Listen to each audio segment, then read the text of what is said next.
Hi Elaine, lovely to see you get on the range today and do a little bit of work on your golf swing. I mean, first of all, we discussed that you've got, generally speaking, quite a complicated golf swing. If we take a look at it from face on, with a couple of things happening.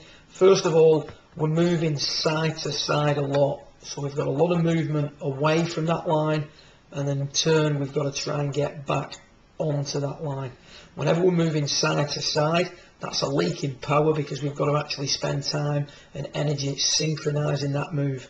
Anybody who moves off it so much tends to struggle to get back onto it when they're playing badly, and therefore is preempting a strike behind the golf ball. In an attempt to prevent that happening, we tend to see the elbows dividing through impact, resulting in a loss of power and a loss of extension in the downswing.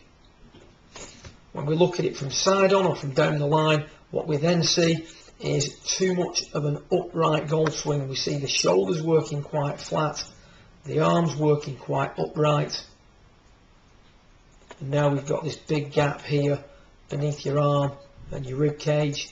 So we've got a side to side movement, we've got a flat shoulder turn with an upright arm swing here. So there's a lot of things to compensate for and a lot of things to coordinate during the downswing. We then struggle to get that club or the arms back on the inside, and you can see we're just swiping across the back of the ball. Depending what we then do with the club face will depend on the direction of the shot. We can see there we hit the ground behind the ball, so we've obviously not moved back onto the left side sufficiently in the downswing. We've also pulled it to the left because the club face was square to the path. If we leave that club face open or attempt to get the club back on the inside, we're going to hit the big shot out to the right.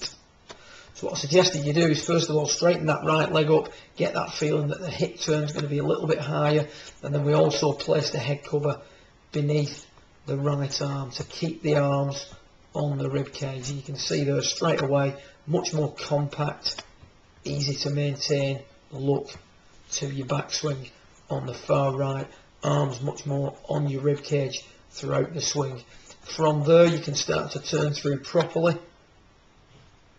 Club doesn't get quite as much out in front of you, and the feeling then, rather than what we see here, which is a whip across to the left with the arms, we've got to feel like we're going to swing the club more out in this direction, hit out at it.